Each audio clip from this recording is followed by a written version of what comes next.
వేయించుకోవడానికి రెడీగా ఉన్నాను, ఇంక మాట్లాడుకుందామా? దీన్ని డైరీ ఆఫ్ టాకింగ్ అంటారండి. ఒక మనిషి మాట్లాడితే జ్ఞానం అన్నా రావాలి, ఆనందం అన్నా రావాలి. ఏ రాజీవ్ మిషన్ చెప్పినా, ఏ మిషన్ చెప్పినా ఇదే చెప్తారండి. ఆనందం అన్నా రావాలి, జ్ఞానం అన్నా రావాలి. ఈ రెండు రాకుండా మీ ఇంట్లో ఏం కూర వండుకున్నారు, ఇది కమ్యూనికేషన్ కాదండి. I'm clear? ఓకే సార్ ఇంకో క్వశ్చన్ చెప్పండి సార్. ఇది ఎండమూరి వచ్చింది, చెప్పండి. వచ్చినప్పుడు రావాలి సార్, బాగుంది. ఏమండి ఎండమూరి ఇప్పుడు చెప్పింది పిల్లల గురించి చాలా బాగుంది సార్. మళ్ళీ చాలా సార్లు వస్తే కొద్దిగా చేంజ్ అవుతుంది, ఎక్కువ సార్లు రిపీటెడ్ మీ భాష చెప్పి. నేను స్టూడియోకి రావడం అంటారా? నాకు అంతకన్నా కావాల్సింది పిల్లల గురించి బాగుంది సార్. సైకాలజీలో ఎస్ వస్తూనే ఉంటారు, వచ్చేటట్టు చూడండి. ఓకే అప్పుడు ఇస్తే బాగుంటుంది. ఓకే మేడం కూడా బాగా చెప్పారు. అవునండి. మీరు ఏ ఊరు నుంచి మాట్లాడుతున్నారు? కటగూరు. ఇప్పుడే సార్ కటంగూరు, ఇక్కడే కదా. ఓకే ఎంఆర్సీ నుంచి. మరొక కాల్ వస్తుంది. హలో హలో హలో సార్, టాచర్ల తాండా అన్వాడ మండలం అండి. చెప్పండి. అది ఒక ఏం లేదు సార్. సార్ ఇందాక విండమూరి చక్కగానే మాట్లాడండి. మాకు అన్ని సజెషన్స్ చక్కగా ఉన్నాయి సార్. కానీ తల్లిదండ్రులని పేరెంట్స్ ని ఏమైనా మోటివేట్ చేయడానికి వేరే ప్రోగ్రామ్స్ ఏమైనా చేయిస్తే బాగుంటుందని ఒక ఆలోచన సార్. ఓకే అలాగే మేము ఒక్క నిమిషం వినండి. ది ఆర్ట్ ఆఫ్ పేరెంటింగ్ అని చెప్పి అది సెపరేట్గా 3 hours ప్రోగ్రామ్ అండి. అది తల్లిదండ్రులు ఎలా ఉండాలి, తల్లిదండ్రుల రకాలు ఎట్లా, గారాబానికి ప్రేమకి తేడా ఏంటి, ముఖ్యంగా గారాబానికి ప్రేమకి తేడా ఏంటి, పిల్లల్ని ఎంత ప్రేమగా చూసుకోవాలి, ఎంత తక్కువ గారాబం చేయాలి, ఇదంతా ఒక ప్రోగ్రామ్ ఉందండి. మీరు చెప్పిన సలహా చాలా బాగుంది, చాలా బాగుందండి. నేను డైరెక్టర్ గారితో చెప్తాను, ఉషారాణి గారితో మాట్లాడతాను. పేరెంట్స్కి కూడా ఈ మిషన్లో ఒక 1 hour ప్రోగ్రామ్ 2 hours ప్రోగ్రామ్ చేస్తే బాగుంటుందని నా ఉద్దేశం. ఆర్ట్ ఆఫ్ పేరెంట్ పెంపకం ఒక కళ. మధ్య ఒక కాల్ వస్తుందండి. హలో హలో హలో చెప్పండి. ఎక్కడి నుంచి మాట్లాడుతున్నారు? ముందు నమస్తే సార్. నమస్తే, చెప్పండి సార్. వీరారపల్లి మండలం సార్. మీరు వీరేంద్రనాథ్ సార్ చాలా బాగుంది సార్. Thank you sir. 6 రకాల ఐశ్వర్యాలు చాలా బాగుంది సార్. అలానే రాజీవ్ విద్యా మిషన్ కార్యక్రమాల్లో మీ ఇన్వాల్వ్మెంట్ ఇంకా చాలా అవసరం సార్. ఎక్కువగా తప్పకుండా అండి, తప్పకుండా. అవును సార్. మీ ఇన్వాల్వ్మెంట్, మీ స్పీచ్ విధానం అయితేనేమి, పిల్లలైతేనేమి, పెద్దలైతేనేమి, మీ విధానంలో టీచింగ్ లో కానీ, టీచర్లో కానీ మా వాళ్ళు కూడా అందరూ చాలా సంతోషిస్తున్నారు సార్ మీ స్పీచ్ గురించి. థ్యాంక్ యూ అండి. మన ఆశయం అదే ఇప్పుడు. అదే సార్. కాబట్టి రాజీవ్ విద్యా మిషన్ కార్యక్రమాల్లో మీ పాత్ర చాలా అవసరం. కాబట్టి ప్రతి 2 నెలలకి 3 నెలలకి అలాగా మీ కార్యక్రమాలు మాకు ఉండాలని కోరుకుంటున్నాను. నేను మిమ్మల్ని కోరుకునేది ఏంటంటే మనసు పెట్టి చేయండి పని. ఓకే సార్, సంతోషం. తప్పకుండా మనసు పెట్టి చేయండి. Okay sir. మరొక కాల్ వస్తుంది. హలో హలో హలో నమస్కారం అండి. నమస్కారం. మీరు ఏ డిస్ట్రిక్ట్ నుంచి మాట్లాడుతున్నారు? కాస్త చెప్తూ మాట్లాడండి. రంగారెడ్డి జిల్లా మేడ్చల్ నుంచి మాట్లాడుతున్నాను. చెప్పండి సార్, చెప్పండి. ఏం లేదండి, ప్రోగ్రామ్ చాలా చక్కగా ఉంది. అవును. అయితే కావాల్సిన విషయం ఏంటంటే, ఏదైతే పేరెంట్స్ మీటింగ్ పెడతా అన్నారు కదా, పేరెంట్స్ మీటింగ్ పెట్టినప్పుడు ఏమైతుందంటే వాళ్ళకు, ఎందుకంటే టీచర్స్ గా వివిధ ప్రోగ్రామ్స్ లో ఉంటాము, పేరెంట్స్ విషయంలో అయితే చాలా బాగుంటుంది. ఎందుకంటే సార్ పేరెంటింగ్ గురించి చెప్పినారు కదా, అటువంటి కార్యక్రమాన్ని కంటిన్యూ చేస్తే చాలా బాగుంటుంది. వాళ్ళకి ఎడ్యుకేషన్ చేయడం వల్ల మనకు కూడా మంచి కోఆపరేషన్ టీచర్లు దొరుకుతుంది. ఎందుకంటే అన్ఎడ్యుకేటెడ్ ఉంటారు కదా. ఈ పేరెంట్స్ తో వచ్చిన ప్రాబ్లం ఏంటంటే అండి, వాళ్ళు స్కూల్లో చేర్పించిన తర్వాత మొత్తం అంతా మనమే చూసుకోవాలంటారు. వాళ్ళ ఇంట్లో ఒకడే పిల్లలు 2 పిల్లలు ఉంటారు, మనమే 40 మందిని చూసుకోవాలి. బాధ్యత అంతా మన మీద వదిలేసి కావాలంటే ఇంకో గంట మీ స్కూల్లో ఉంచుకో, నాకు మాత్రం బయటకు వచ్చేసరికి వాడు అద్భుతంగా రావాలంటారు. ఒక్క విషయం సార్, చెప్పండి. ఏంటంటే మనము పేరెంట్స్ కు ఎడ్యుకేషన్ అంటే ఇప్పుడు పేరెంట్స్ మీటింగ్ ఏర్పాటు చేస్తున్నాము. అవును. అదే మనకు ఈ విధంగా మన టీవీలో ప్రోగ్రామ్ లో పెట్టినప్పుడు వాళ్ళని ఇక్కడ కూర్చోబెడితే 1/2 hour వాళ్ళు స్పేర్ చేస్తే ఏమైతుందంటే అట్లీస్ట్ టీచర్ చేసే పని ఏంది, టీచర్లు ఏ విధంగా కష్టపడుతున్నారు, తర్వాత వాళ్ళ బాధ్యత ఏంటనేది కూడా వాళ్ళకి తెలుస్తుంది. చాలా బాగుంటుందని. ఓకే, తప్పకుండా మీరు అన్నట్టుగా ఒక రోజు పేరెంట్స్ కు సపరేట్ గా పిలిచి ఒక 1 hour కార్యక్రమం పెడదాం. అది నెక్స్ట్ మంత్ లో అట్లా మేడం గారితో చెప్పి మీరు అన్నట్టుగా మనకు కూడా 100% కోఆపరేషన్ దొరికినప్పుడు మా టీచర్ చేసే శ్రమ ఏందనేది వాళ్ళకి కొంచెం తెలుస్తుంది, ఇంపార్టెన్స్ తెలుస్తుంది అనేది. తప్పకుండానండి, తప్పకుండా. ప్రోగ్రామ్ మాత్రం ఎక్సలెంట్ సార్. మరొక కాల్ వస్తుందండి. హలో హలో హలో చెప్పండి సార్. చెప్పండి సార్. మేము శ్రీకాకుళం జిల్లా నుంచి మాట్లాడుతున్నానండి. విజయనగరమా? శ్రీకాకుళం జిల్లా. శ్రీకాకుళం. చెప్పండి సార్. సార్ ఎన్నమూరి వీరేంద్ర చెప్పండి, విన్నా సార్. ఇప్పుడు లాజికల్ థింకింగ్, ఇప్పుడు ఒక కాకి చనిపోయినప్పుడు స్టోరీ చెప్తారు కదండి. అవునండి. అప్పుడు విపరీతమైన అర్థాలకి వాడు థింకింగ్ అనేది ఒక లిమిట్ ఉండాలి, కానీ విపరీతమైన అర్థాలు తీసేటప్పుడు అంటే క్లారిటీ ఉండకపోవచ్చు. కాంపిటేటివ్ ఎగ్జామ్స్ లాంటప్పుడు ఇబ్బంది పడొచ్చేమో అనిపిస్తుంది. తర్కం వేరండి, విపరీతమైన అర్థాలు వేరండి. తర్కశాస్త్రం అనేది గొప్ప శాస్త్రం, అర్థశాస్త్రం కన్నా గొప్ప శాస్త్రం. తర్కశాస్త్రం అంటే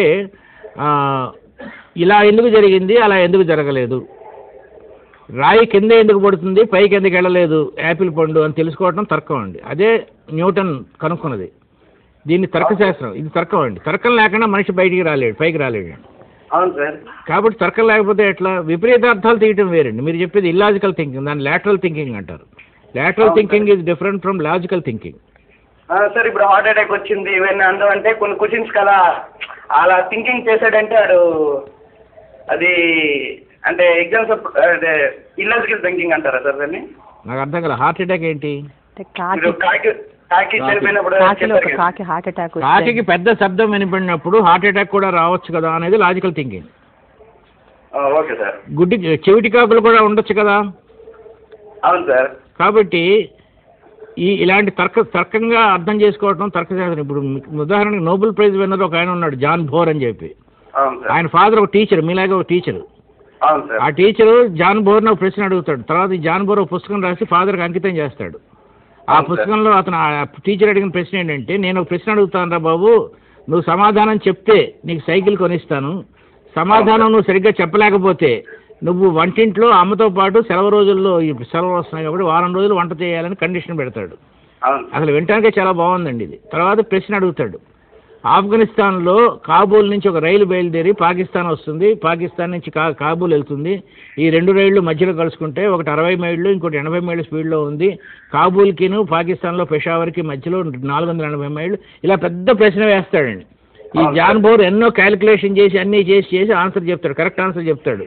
కానీ ఇప్పుడు ఫాదర్ అంటాడు, ఒరే నువ్వు ఆలోచించింది బాగుంది, లెక్కలు బాగున్నాయి, కానీ దీనికన్నా పైన ఇంకో శాస్త్రం ఉంది, దాని తర్కశాస్త్రం అంటారు. ఎందుకంటే ఆఫ్ఘనిస్తాన్లో రైళ్లు ఉండవు, ఓన్లీ బస్సులే ఉంటాయి. అలా అది తర్కం అంటే అండి. తర్కశాస్త్రం అనేది గణిత శాస్త్రానికి పైన ఉన్నది. దాంట్లోంచి పుట్టిందే ఈ ఫిలాసఫీ, ఈ లాజికల్ థింకింగ్, ఈ మ్యాథమెటిక్స్, ఇవన్నీ దాంట్లోంచి పుట్టినాయి. పిల్లలు చెప్పింది అర్థమైంది, కానీ అది ఇల్లాజికల్ థింకింగ్ కి వెళ్ళిపోకుండా చూసుకోవాల్సిన బాధ్యత ఉంది. మరి ఎప్పుడైనా సరే మంచి చెడు రెండు ఉంటాయి కదా. మంచి చెడు తర్వాత ఇంకా ఉన్నాయి. హలో హలో హలో చెప్పండి. Hello sir. చెప్పండి సార్. పెద్దలకందరికీ నమస్కారాలు. నమస్తే. నమస్తే సార్. మామూలుగా మనకు భాషలు వచ్చేసి తెలుగు, గణితము, పరిసర విజ్ఞానము, లెక్కలు ఇవన్నీ ఉన్నాయి కదా సార్. చెప్పండి. వీటన్నిటికీ ఇంటర్లింక్ ఇస్తూ ఒక ప్రత్యేకమైన సబ్జెక్ట్ పెట్టింటే బాగుంటుంది సార్, హై స్కూల్ లెవెల్స్ లో పిల్లలకి. అది నా సబ్జెక్ట్ కాదండి, అది వీళ్ళు మీరు ఆలోచించు. ఓకే, మీరు అన్నట్టుగా ఆలోచిద్దాం. మేడం గారు ఇంతకు ముందే చెప్పారు, ఈరోజు ఈ కార్యక్రమం ప్రముఖులతో మాట్లాడించడంలో మన గౌరవనీయులు ఎండమూరి వీరేంద్రనాథ్ గారిచే ప్రారంభించాము. ఇంకా ప్రముఖుల చేత నెక్స్ట్ వచ్చే కార్యక్రమాల్లో కూడా మాట్లాడడానికి ప్రయత్నాలు చేద్దామని మేడం గారు చెప్పారు. మరి వచ్చే నెలలో స్కూల్ కాంప్లెక్స్ సమావేశాల్లో అది మాట్లాడించడానికి ప్రయత్నాలు చేద్దాం. మరి మీరు చెప్పబోయే ఒక పాయింట్ చెప్పి ముగిస్తానండి. పిల్లలతో హార్డ్ వర్క్ చేయరా పైకి వస్తావు అని మాత్రం అనొద్దండి. హార్డ్ వర్క్ చేయరా పైకి వస్తావు అని మాత్రం అనొద్దు. హార్డ్ వర్క్ అంటే కష్టమైన పని. అమ్మ రాసుకోండి, కష్టమైన పని. కష్టపడరా జీవితంలో పైకి వస్తామని దయచేసి ఎప్పుడు అనకండి. కష్టం అంటే ఇష్టం లేనిది. ఇష్టపడితే కష్టం ఉండదండి. ఇప్పుడు నేను ఈరోజు ఇక్కడికి వచ్చానంటే నాకు ఇష్టమయ్యే వచ్చాను, నేను రానంటే ఎవడొస్తే ఇది హార్డ్ వర్క్ అవదండి. ఇది హార్డ్ వర్క్ అనుకుంటే నేను రాను కూడా. ఎప్పుడైతే మీ పిల్లల్లో హార్డ్ వర్క్ చేయి పైకి వస్తావు, హార్డ్ వర్క్ చేయి పైకి వస్తావు అంటే వాటి పుస్తకం తెరవగానే ఒక వామిటింగ్ వస్తుంది. ఉదాహరణ చెప్తా, మీరు ఒక 5 స్టార్ హోటల్కి వెళ్ళి నూడిల్స్ ఆర్డర్ చేశారు, నూడిల్స్, అలాగే బైగాన్ వంకాయ కూర ఆర్డర్ చేశారు. సగం తిన్న తర్వాత వెయిటర్ వచ్చి ఎలా ఉంది అని అడిగితే అద్భుతంగా ఉంది, మీ జీవితంలో ఎప్పుడూ తినలేదన్నారు. వాడన్నాడు, చిన్న పొరపాటు జరిగిపోయిందండి, ఆ చైనా వాడు ఆర్డర్ చేసిన ప్లేట్లు మీకు ఇచ్చాను, మీ ప్లేట్లు చైనా వాడికి ఇచ్చాను, మీరు ఇప్పటివరకు తిన్నది నూడిల్స్ కాదు వానపాముల కర్రీ అన్నాడు. ఇప్పుడు ఏమవుతుంది? వాంతి వస్తుంది. అలాగే మీరు వంకాయ కూర అనుకుని తోలు తీసిన ఎలకలు అన్నాడు, ఎలకలను తిన్నారు అన్నాడు, వాంతి వస్తుంది. మరి వాడు ఎలా తింటున్నాడు? వాడి తల్లిదండ్రులు వాడి టీచర్స్ బాగుంటాయి, తినరా వానపాములు, కోతి మెదడు, తేళ్లు, వేపుడు ఇవన్నీ అన్నీ వాడికి చెప్పారు కాబట్టి వాడు అవి తింటున్నాడు. మనం ఎప్పుడైతే చదువు కష్టం కష్టం కష్టం అన్నావో అది ఎప్పుడూ కష్టమే అవుతుందండి. చదువు అద్భుతంగా ఉందని చెప్పాలి పిల్లలకి చిన్నప్పటి నుంచి. దీన్నే కర్మణ్యే వాధికారస్య అంటాడు భగవద్గీతలో. క్రికెట్ ఆడుతున్నప్పుడు ఆడటం ఆనందం, రిజల్ట్ బోనస్. చదవటం ఆనందం, రిజల్ట్ బోనస్ అని మీరు ఎప్పుడైతే చెప్తే పిల్లలు అద్భుతంగా జీవితంలో పైకి వస్తారు. నమస్కారం. చివరగా మన శ్యామ గారు ఈ కార్యక్రమాన్ని ముగిస్తారు. మీరు మాట్లాడండి. ఓకే అంటే సార్కి కనీసం చెప్పండి. నేనే చెప్పండి. మీరే చెప్పండి. ఓకే, ఈ కార్యక్రమానికి హాజరైనటువంటి ప్రాజెక్ట్ ఆఫీసర్స్కి, డిఓస్కి, సెక్టోరల్ ఆఫీసర్స్కి, మండల విద్యాధికారులకి, మండల రిసోర్స్ పర్సన్స్కి, స్కూల్ కాంప్లెక్స్ హెడ్ మాస్టర్లకి, అలాగే అందరి ఉపాధ్యాయులకు నా నమస్సులు. ఈ కార్యక్రమం ఈరోజు ఒక కొత్త వరవరిలో మనం నిర్వహించడానికి కారణం మన స్టేట్ ప్రాజెక్ట్ డైరెక్టర్ గౌరవనీయులు శ్రీమతి ఉషారాణి మేడం గారు.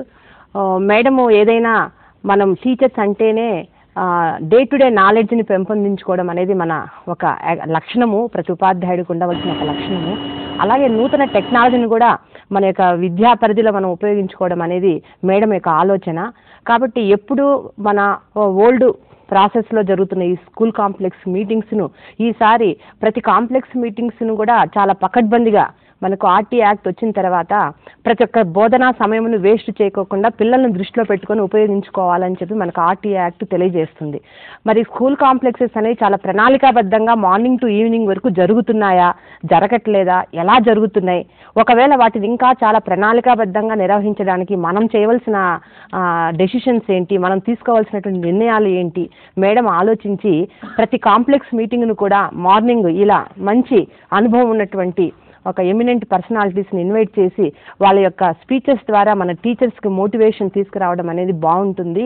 మార్నింగ్ టు ఈవినింగ్ సబ్జెక్ట్ గురించి ఇంటరాక్షను, సబ్జెక్ట్ గురించి డిస్కషను, సబ్జెక్ట్ గురించి డెమాన్స్ట్రేషన్ లెసన్స్ ఇవే కాకుండా టీచర్స్ కొంత డైవర్ట్ చేద్దాము, టీచర్స్ యొక్క యాటిట్యూడ్ని కూడా మార్చాలి. స్టేట్ నుంచి మనం ఎన్నో పేపర్ మీద ఆర్డర్స్ పంపిస్తూ ఉంటాం, కానీ ఫీల్డ్లో అవి ఎంతవరకు అమలు జరుగుతున్నాయి, అవన్నీ అమలు కావాలంటే ఆర్డర్స్ పనికిరావు.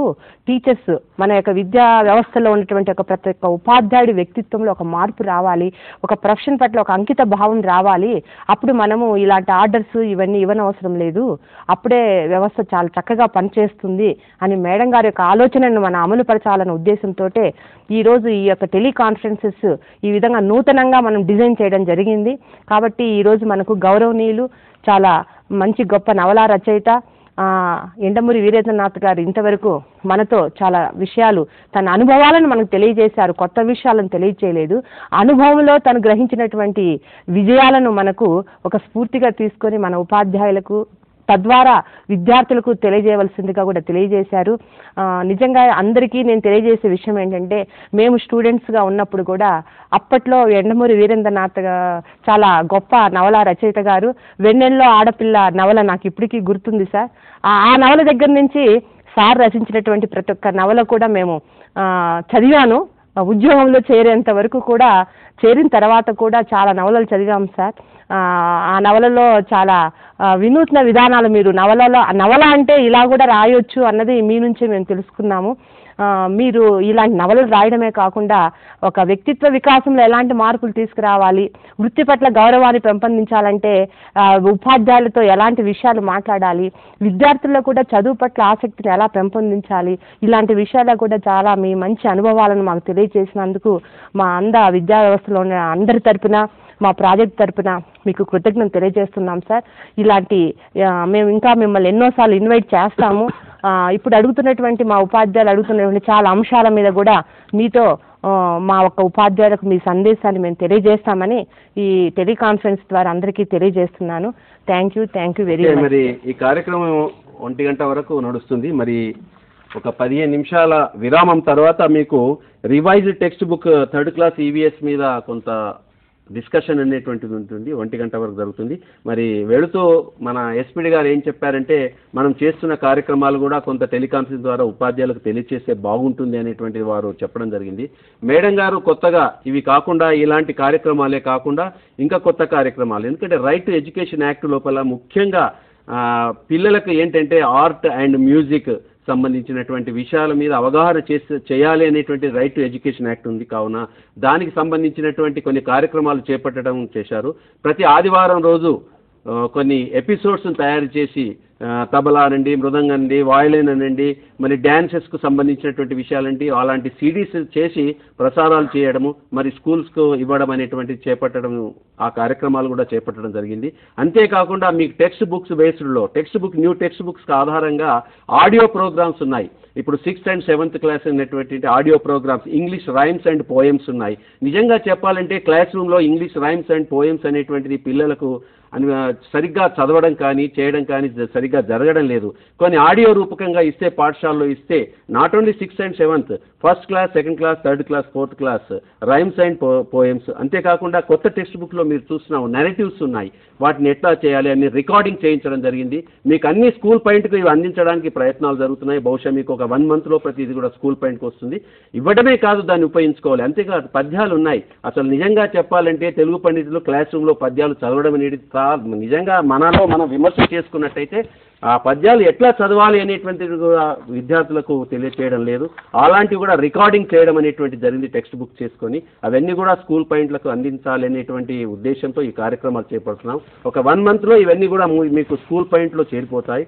మేము ఇవ్వడమే కాదు, దాన్ని ఉపయోగించుకోవాలి. కంప్యూటర్స్ ఇచ్చినా ఎట్లా ఉపయోగించుకోవాలి, ఏమి చేయాలి అనేటువంటిది మీ మీద ఉంది. కావున ఈ యొక్క ఇచ్చినటువంటి సదుపాయాలను మనమంతా వినియోగించుకోవాలి.